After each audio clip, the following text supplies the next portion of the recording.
the confidentiality agreement, so in my experience, when I advertise, I have lots of people calling, and so I send them confidentiality agreement, but there are so many.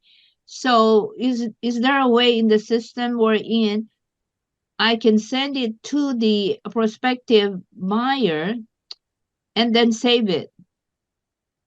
I mean, every time. So let's say in a day I get two or three. Well, I mean, it does save it. So if you wanted to, are you sending it for their electronic signature? Yes. Uh-huh. Okay. So, and once they electronically sign it, then it's attaching that to the record. Um, So it would so save it's the file saved to the every record up time. here. It would say that it was already assigned, or that it had been signed.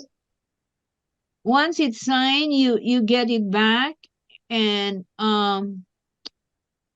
then you sign, I mean to say, then I sign it and then give them a copy. So it's like um send it to them to for their copy also. Well, I think the system does that automatically. When they electronically sign it, it sends them back a signed copy, and it puts a signed copy up here in your saved files for that particular record.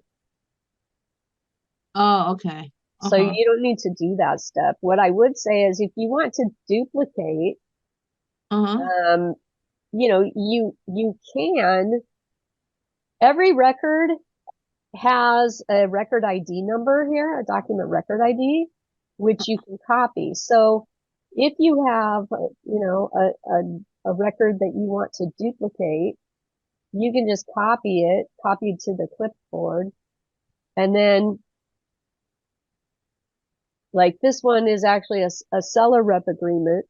Um, so if I was going to create another one though, I'd go up to my templates and say, okay, I want to create a seller rep agreement. And instead of typing in information, I'm going to say import from Legito because it's already there. I want to choose the document record, and I can paste the document record that I want to copy.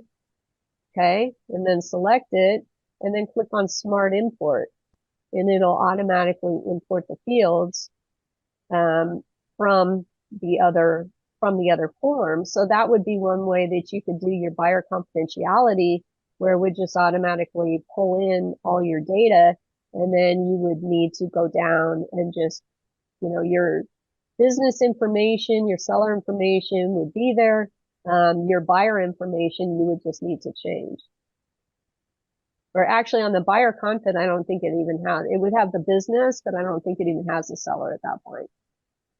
But everything you need would already be there. You would just change the buyer name and information at that point and then save it. And then it's going to save it as a separate document with its own document